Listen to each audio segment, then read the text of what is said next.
Hello. I'm just hoping that the microphone is working okay. I don't know. But, hi. I pretty much just, I don't know, didn't feel like recording on my phone.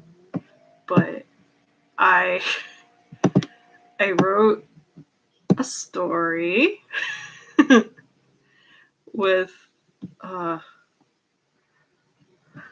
I don't know if it's because I'm tired all the time, that I end up writing really weird shit. But I wrote a little story, kind of in the vein of Adventures in Absurdity with Jamarcus the Sea Porpoise, which was something I made in high school. I don't know. Alternatively, it honestly could just be because I'm really depressed right now.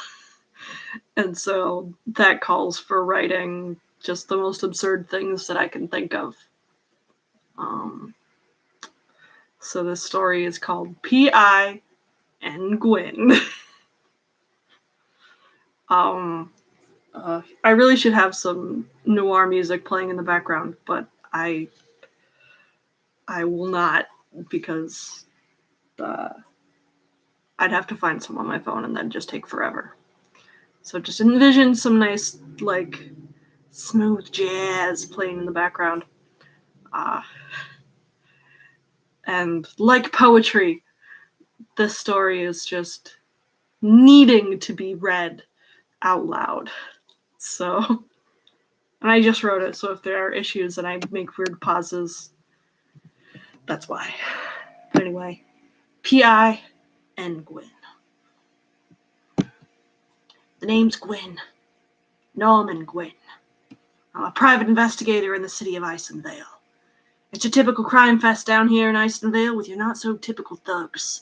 You see, a man named Orlin Blockus has made a name for himself in this city by selling weapons powered by some sort of element alien to this world. These weapons look like your run-of-the-mill guns, except they shoot a green laser that can blow your head clean off in one shot. Orlin has used these weapons to collect most criminals under his sadistic wing. It's been my mission ever since I was a novice investigator to bring Orlin and his crooks to justice. You see, my fight against Orlin isn't just a matter of being an upright citizen. No, this fight is personal. When I was a young penguin, Orlin killed my father right in front of me. My father was one of the best damn cops Icenvale had ever seen. His only mistake was going after Orlin. All the other cops in Icenvale wouldn't go after him. They were too scared. But not my father. Right when he started finding...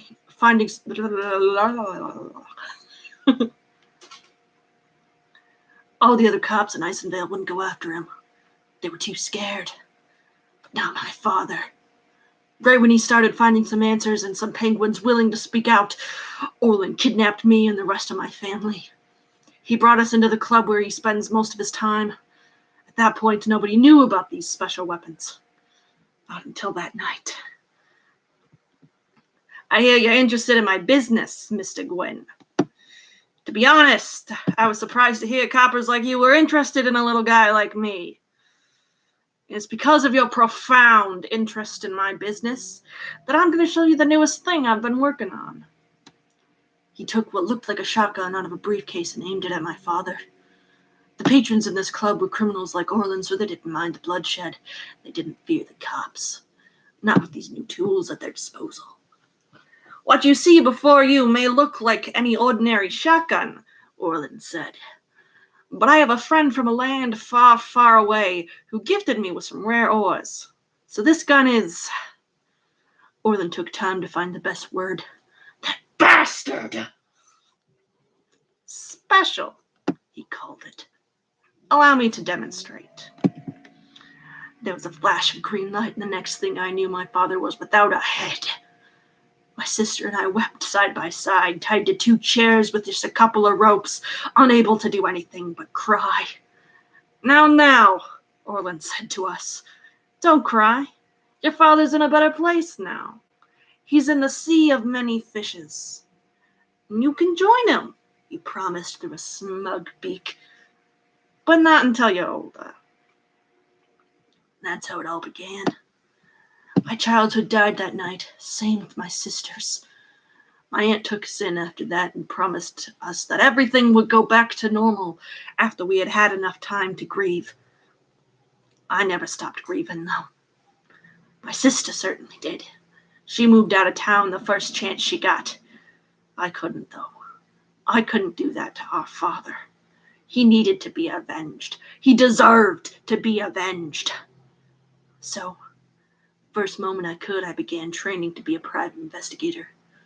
I would work small cases to make my daily fish, pay the bills, get me a good, stiff drink every once in a while, and start working on a case of my own.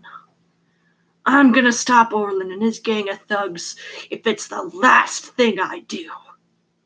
End of part 1. This is just a quick little story time, but it's a ridiculous story time, so you're welcome. And yeah, I don't know what I'm gonna do with this. Honestly, I'm thinking about making a little website just to like showcase my work, because I've got a lot of scripts that I wanna put out there, but at the same time I'm pretty sure if I submit them to festivals, they have to be like unpublished, which means they can't be online. So I don't know. Yeah. And I might read that script on here later. The main one that I'm working on submitting. But I also don't know if that counts as being published in any way.